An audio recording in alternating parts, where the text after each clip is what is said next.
Hi guys, it's Matt here, and today I'm just going to quickly talk about repetition in terms of SRSing not SRSing, sorry, in terms of immersion, because I was talking to someone on one of you guys on Patreon, and we're discussing all sorts, but one of the things that did come up was the discussion of is repetition better than, is repeatedly listening to a show better than spreading out a bit and listening to lots of different shows? And while I gave him a pretty short answer, I just said, I think repetition is great, but also you do need to broaden yourself out. Obviously, I'd like to go into that a bit more and sort of give more detail. It's a question I get a lot, so hopefully this will be helpful to a few of you.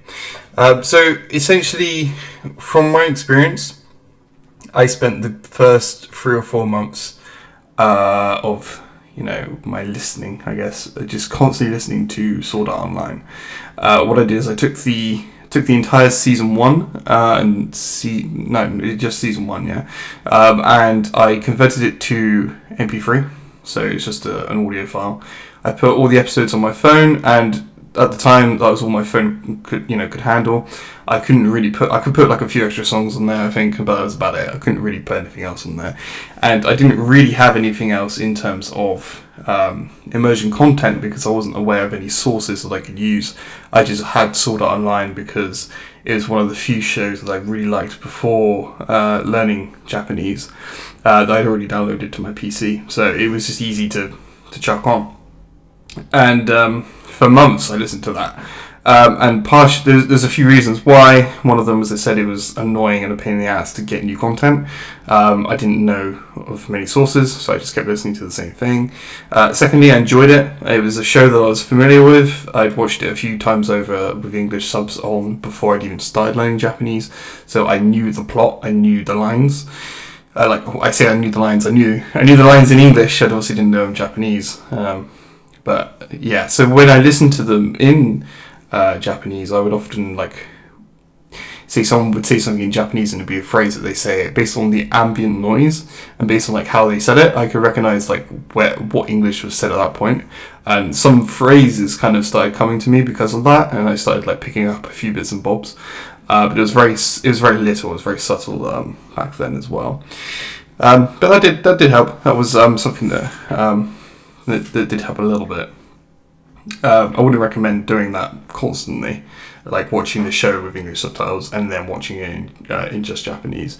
I don't think doing that constantly is a good idea because then you're relying on English too much. But yeah, so I just continuously listened to this show for months on end, and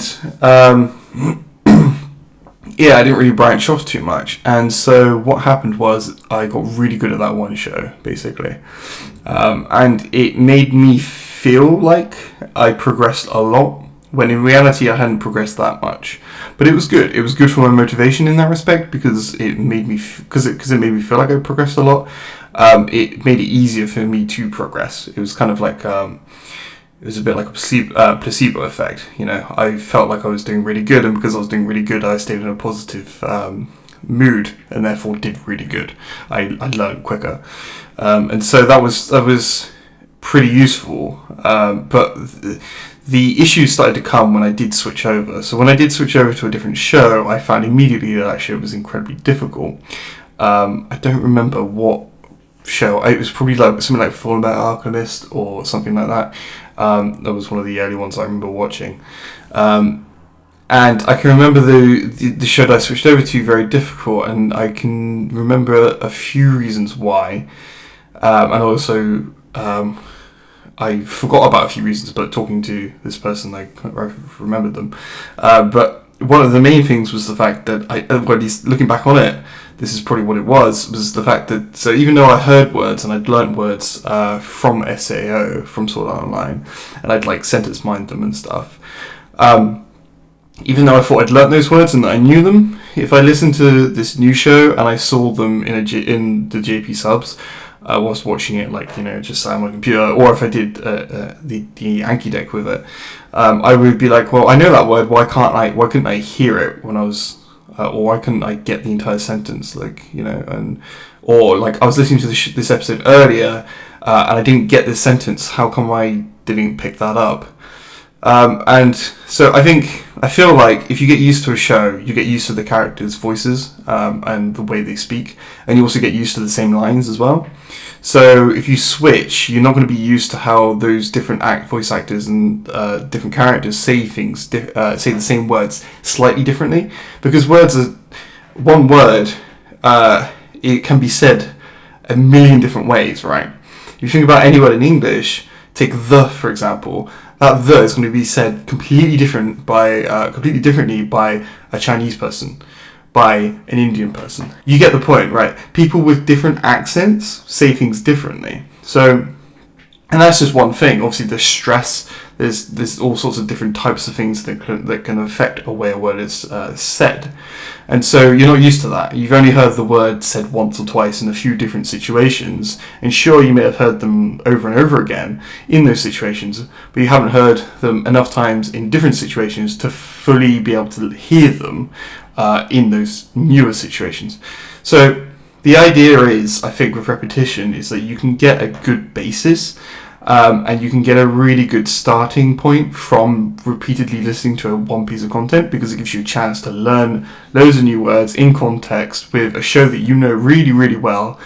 And it builds you a base. But of course, you do need to get some more variety and actually spread out a bit to be able to actually hear those words in different situations as well, because otherwise otherwise you won't be able to understand what possibly an actual Japanese person is saying to you, even though you know those words, because you may have only heard them by one specific person said in one specific way. So that's what I feel like. And also there's the whole point that one show only has so much Japanese in it. SAO only has a very small amount of Japanese in it, maybe 2% of the entire language. So you really do need to spread out, otherwise you're not going to encompass the entirety of the majority of the Japanese language into your immersion, and therefore you're not going to be able to pick up as much, and therefore not understand as much, and therefore not be able to say as much. So variety is key. I think repetition is also key, but at the beginning, and once you've built yourself a base, you can start spreading out a bit and start moving on. I remember reading a book that Katz recommended it. If I can remember the name, I will put a link to it in the description. I can't remember what it was. It was written by a Korean guy, translated into Japanese. I remember that much.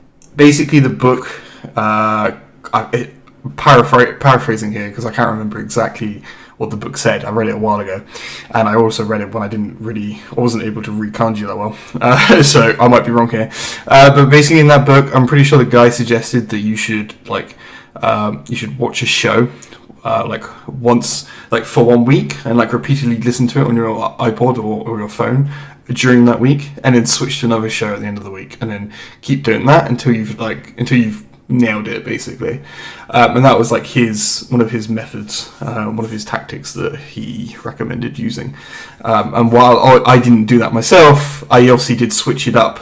I never necessarily put a timer on my phone or whatever each week and then switched it, but I did, I would listen to something for a few days and then switch, and then for a few days and then switch. Although at the beginning that was a pain in the ass, so I didn't do it as much because it was annoying to constantly move stuff over. But if you can get a good rhythm, then it's good to do that. Continuously switch out immersion material, which is one of the reasons why I think once you've got to a decent level, that audiobooks and mainly podcasts are so good, because you can literally just delete podcasts and find new ones so easily, and you don't have to actually plug your phone in and do all that kind of stuff. So but yeah, I feel like, as I said, repetition's good at the beginning. Try and spread yourself out a bit more as you progress and get better, and that's what I would suggest to myself if I was going to do this from the beginning again. So yeah, guys, I hope you found this video useful. If you did, then let me know, and don't forget to leave comments and stuff. Don't forget to ask me questions, because that's what I'm here for.